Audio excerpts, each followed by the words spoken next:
Hello दोस्तों, नमस्कार। मनोहर natural farming में आपका स्वागत है। मैं सुभाष चंद्र पटेल, जिला नर्मदापुरम, मध्य प्रदेश से।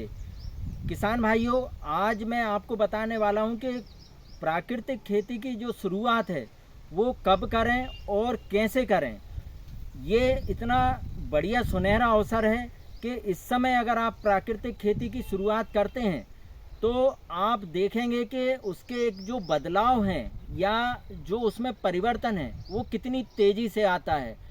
तो आज मैं आपको प्राकृतिक खेती की शुरुआत के बारे में जानकारी देने वाला हूं कि उसमें कौन से खाद की आवश्यकता होती है, किस तरीके से खादों को तैयार किया जाता है, किस तरीके से हमें उनका उपयोग करना चाहिए और उसके जो फ़ायदे होते हैं वो कितने ज़्यादा होते हैं।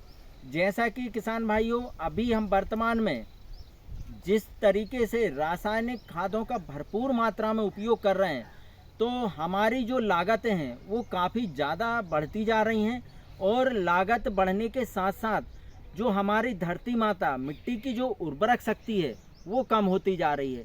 तो हम ज़्यादा उत्पादन लेने के चक्कर में अपनी जो लागत है उसको हम कहीं ना कहीं ज़्यादा मात्रा में बढ़ाते जा रहे हैं, तो हमें नुकसान हो रहा है और हमारी जो फसल का उत्पादन है वो भी कम होते जा रहा है। तो निश्चित है कि हमें काफ़ी संघर्ष करना पड़ रहा है अभी।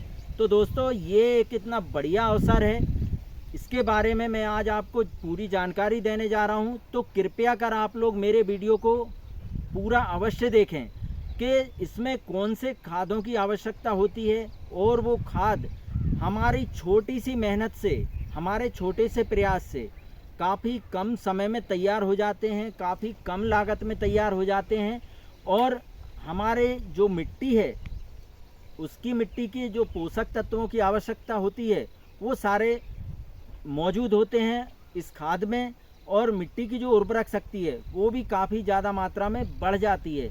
तो मैं आपको यहाँ पे दिखा दूँ कि किस तरीके से आपको कौन कौन से खादों की आवश्यकता रहेगी और वो खाद किस तरीके से उनको तैयार आप कर सकते हैं, वो मैं आज आपको पूरी जानकारी देने जा रहा हूँ। तो अब आप यहाँ पर जो आप देख रहे हैं, ये देखिए, ये एक जो ड्रम रखा हुआ है ये 200 लीटर का ड्रम है। इस 200 लीटर के ड्रम में हमें जीवामृत खाद तैयार करना है। दोस्तों, जो प्राकृतिक खेती की प्राथमिकता है उस प्राथमिकता में जो जीवामृत खाद है इसका ही हमें उपयोग करना है और इसी खाद से ही हम दूसरे अन्य खाद तैयार कर सकते हैं। जैसा कि जीवामृत खाद जो है इसका उपयोग करना है, घन जीवामृत खाद का उपयोग करना है और जो पत्ते होते हैं या जो फसल के अवशेष होते हैं उनसे हम कितना बढ़िया और पावरफुल खाद भी तैयार कर सकते हैं। जैसा कि आप यहाँ पर जो देख रहे हैं ये जीवामृत खाद है और जीवामृत खाद में हमें कौन कौन सी चीज़ों की आवश्यकता होती है वो मैं आज यहाँ पर आपको बता देता हूँ। अब आपको 200 लीटर का ड्रम लेना है। यहाँ पर जो आप देख रहे हैं 200 लीटर के ड्रम में आप 180 लीटर पानी ले लें और इसके अलावा इसमें किसान भाइयों गोबर, गौमूत्र, गुड़, बेसन और मिट्टी की आवश्यकता होती है। तो मेरा आप लोगों से निवेदन है कि आप लोग प्राथमिकता से देसी गाय का, अगर आपके पास गोबर उपलब्ध है तो उसका उपयोग करें, क्योंकि वैज्ञानिकों से हमें जानकारियाँ मिली हैं कि देसी गाय के गोबर में जो सूक्ष्म जीवाणु होते हैं वो अन्य जानवरों के उसमें नहीं होते हैं। आपके पास अगर देसी गाय नहीं है तो आप जो भी है आपके पास भैंस वगैरह, उस गोबर का भी आप उपयोग कर सकते हैं। तो किसान भाइयों, आपको क्या करना है, 200 लीटर का ड्रम लेना है और 200 लीटर के ड्रम में हमें 180 लीटर पानी ले लें और पानी लेकर इसमें 10 किलो गोबर हो, गोबर की आवश्यकता होती है, 10 किलो गोबर ले लें, 10 लीटर गौमूत्र ले लें और इसमें 2 किलो दाल का आटा, चाहे बेसन हो या जो भी दाल हो आप उसका आटा ले सकते हैं और 2 किलो ही इसमें गुड़ की आवश्यकता होती है। अब इसमें जो मिट्टी का रहा सवाल, तो किसान भाइयों, जैसा कि हम जानते हैं कि बड़ या पीपल का जो वृक्ष होता है उसके नीचे की हमें मिट्टी लेना है। क्यों लेना है? क्योंकि उस मिट्टी के नीचे की जो होती है उसमें असंख्य मात्रा में सूक्ष्म जीवाणु होते हैं, तो वो भी आपको 2 किलो लेना है। यदि आपको 2 किलो नहीं मिलती है तो आप उसका 100 ग्राम भी ले सकते हैं, 200 ग्राम भी ले सकते हैं, जो आपको लगे। यदि आप 2 किलो मिट्टी ले लेते हैं तो और ज़्यादा फ़ायदेमंद है।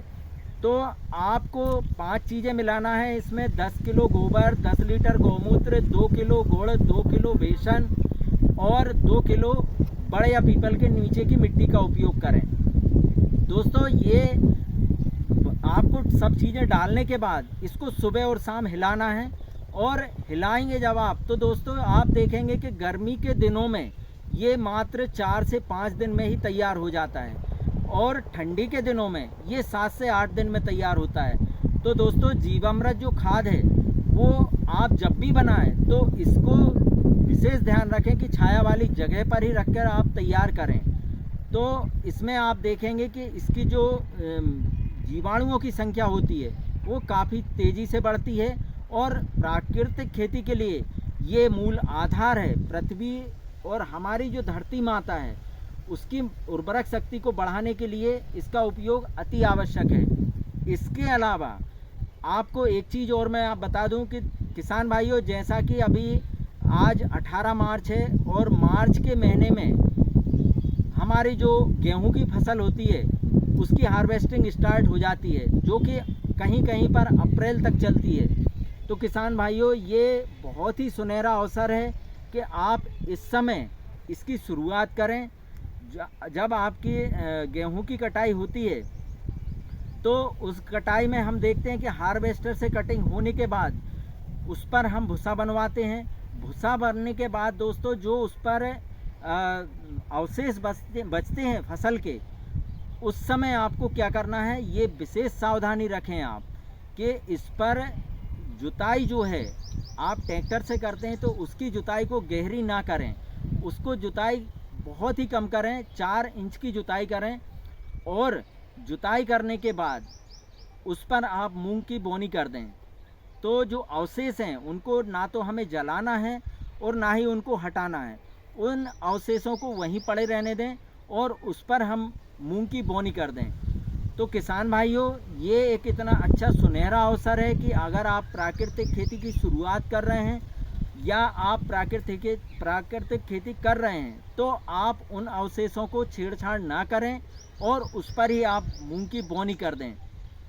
तो आप देखेंगे कि उसका जो उत्पादन है वो भी बढ़ जाएगा और मिट्टी की उर्वरक शक्ति भी बढ़ जाएगी और आपकी जो लागत है वो भी कम हो जाएगी। कब कम होगी कि आप जीवामृत खाद जैसे खादों का अगर आप उपयोग करेंगे तो निश्चित आप देखेंगे कि आपकी जो लागत है वो कम हो जाएगी। अब मैंने जैसा आपको बताया है कि आप मूंग की फसल से ही प्राकृतिक खेती की शुरुआत करें। किसान भाइयों का कहना है कि इसमें उत्पादन कम आता है। किसान भाइयों, इसमें उत्पादन बिल्कुल भी कम नहीं आता है, बल्कि इसका जो उत्पादन है वो आपकी मिट्टी की उर्वरक शक्ति को जब सुधार करेगा जीवामृत खाद, तो आप देखेंगे कि आपका उत्पादन जो आप रासायनिक खादों से ले रहे हैं वही उत्पादन रहेगा। लेकिन हमें उसके लिए मेहनत करनी होगी, छोटा सा प्रयास करना होगा। जैसा कि मैंने बताया आपको जीवामृत खाद के बारे में कि जीवामृत खाद जो है प्राकृतिक खेती का मूल आधार है। इससे आप शुरुआत करें और इससे ही आप अन्य खाद तैयार करें। जैसा कि किसान भाइयों, मैं पिछले 6 वर्षों से प्राकृतिक खेती कर रहा हूं और प्राकृतिक खेती में जैसा कि जीवामृत खाद है, घन जीवामृत खाद है और फसल अवशेष या जो पेड़ पौधों की पत्तियां होती हैं उनका खाद तैयार करके मैं अपने यहाँ पर कम लागत में ज़्यादा उत्पादन ले रहा हूँ। तो मेरा भी आप लोगों से निवेदन है कि आप लोग भी प्राकृतिक खेती करें। अब किसान भाइयों, मैं आपको बता दूं कि जैसे मैंने बताया आपको जीवामृत खाद का आप उपयोग करें। अब जीवामृत खाद से ही आप घन जीवामृत किस तरीके से तैयार कर सकते हैं वो जानकारी मैं आपको नेक्स्ट वीडियो में दूंगा। लेकिन आज मैं आपको फसल अवशेष या जो पेड़ पौधों के पत्ते होते हैं या जो आपका सूखा खरपतवार होता है उसको हम खाद कैसे बना सकते हैं, उसको मल्टीप्लाई किस तरीके से कर सकते हैं, वो मैं आज आपको यहाँ पर बताने वाला हूँ कि जीवामृत खाद ही आधार है प्राकृतिक खेती का। अब उससे जीवामृत खाद से हम फसल अवशेष को किस तरीके से डिकम्पोज कर सकते हैं वो मैं आज आपको यहाँ पर दिखाने वाला हूँ। तो आप प्राकृतिक खेती की शुरुआत का जो अवसर है इसका फ़ायदा उठाएं और फसल अवशेष को डिकम्पोज कितने समय में कर सकते हैं और इसके क्या फ़ायदे हैं। तो चलिए मैं आपको बताता हूं कि किस तरीके से आपको जो फसल अवशेष हैं या पत्ते हैं उनको आप किस तरीके से पावरफुल खाद में तैयार कर सकते हैं। अब किसान भाइयों, आप लोग यहाँ पर देख रहे हैं जो 200 लीटर का ड्रम रखा हुआ है और इस 200 लीटर के ड्रम में हमने जीवामृत खाद तैयार कर लिया है। तो जैसा मैंने बताया 3 से 4 दिन में, गर्मी के दिनों में तैयार हो जाता है। अब जीवामृत तैयार में जो हमने आपको 5 चीज़ें बताई उनको डालने के बाद आपको क्या करना है कि इस डंडे की सहायता से आपको हिलाना है। तो अभी आप देखें कि किस तरीके से जो हमारा जीवामृत खाद है ये तैयार हो चुका है। देखिए इसकी जो कंडीशन है, इस कंडीशन में आपका जो जीवामृत खाद है वो तैयार हो गया है। तो जैसा मैंने बताया है कि आपको गोबर, गौमूत्र और उसके गुड़, बेसन डालने के बाद आपको डंडे की सहायता से इसको सुबह और शाम 5-5 मिनट के लिए इस तरीके से आप हिला दें। और हिलाने से क्या होगा कि इसके जो सूक्ष्म जीवाणु हैं वो मल्टीप्लाई हो जाएंगे। अब दोस्तों, जैसे हमारा ये जीवामृत खाद तैयार हो चुका है, अब इसका उपयोग हमें कैसे करना है। तो यहाँ पर जो आप देख रहे हैं, ये देखिए हमने जो एक बैग लिया हुआ है और इस बैग में सूखे पत्ते हैं जो फसल के अवशेष हैं उनको स्टोर कर लिया है।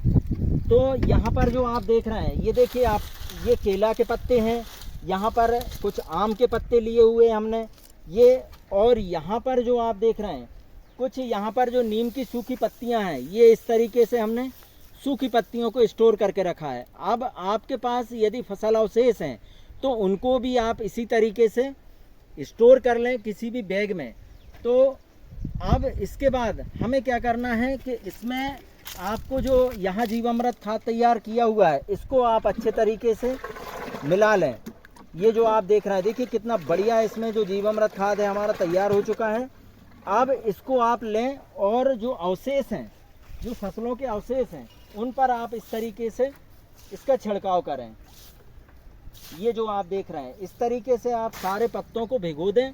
और यदि आपके पास जीवामृत कम पड़ जाता है तो आप उस कंडीशन में आप सूखे पत्तों को या फसल अवशेष को पानी डालकर भी इसको आप भिगो सकते हैं। अब मैं आपको बता दूं किसान भाइयों, ये जो खाद है ये मात्र 60 दिन में ही तैयार हो जाता है।